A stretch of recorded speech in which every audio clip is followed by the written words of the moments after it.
Hi hello नमस्कार मु श्वेताश्री बहुत बहुत स्वागत करुच्ची मो चैनल किचन मोमेंट्स को आ गोटे फ्रेश वीडियो को। तो आपण मैंने बंधाकोबी और अमृतभंडार किसी कॉम्बिनेशन ट्राए करके करना डेफिनेटली बनातु बंधाकोबी और अमृतभंडार कषा। तो ये बंधाकोबी अमृतभंडा को छोट छोट कर काटी नहीं। तो ये कड़ाई किसी रिफाइन ऑयल नेली गोटे तेजपत्र पकेली और टिके जीरा फुटेदेव। जीराटा फुटीगला बहुत सारा कंचा लंका पकेली। तो ये कटा पियाज पकाउची। पियाज को आम बेसी ब्राउन करवानी जस्ट लाइट ब्राउन टिके सॉफ्ट है पर्यटन ताको फ्राई करवा। तो ये कौन कली टिके लुण पकईदेली पियाजटा आउ टे जल्दी भाजी हो बोली। अदा रसुण छेचा पकेबा ताको टिके कषि नेबा।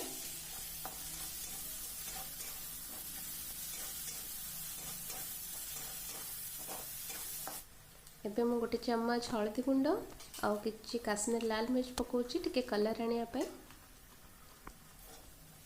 ताको मिक्स कर देबा लो फ्लेम रे नले लंका गुंडटा हमर पोड़ी जीवो।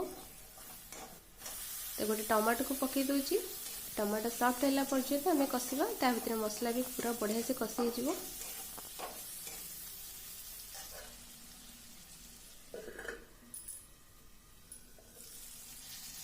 एमती मझे घोड़ी घोड़ी आप कषि नौथे। टमाटो पूरा सॉफ्ट हो गलानी आमर मसला भी कषि गलानी। तो ये कौन करी ना टिके मु मीट मसला पकई दूची आउ टिके चिकन मसला पकेबी। तो मसला को आउ थे आम कषि नेबा।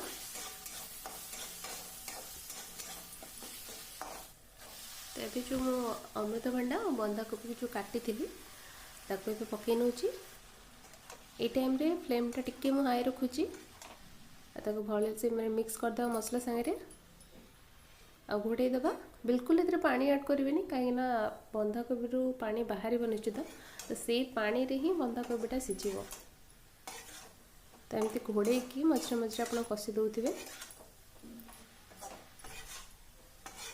देखो 15-20 मिनट पर बंधाकोबी अमृतभंडा पूरा सीझीगला।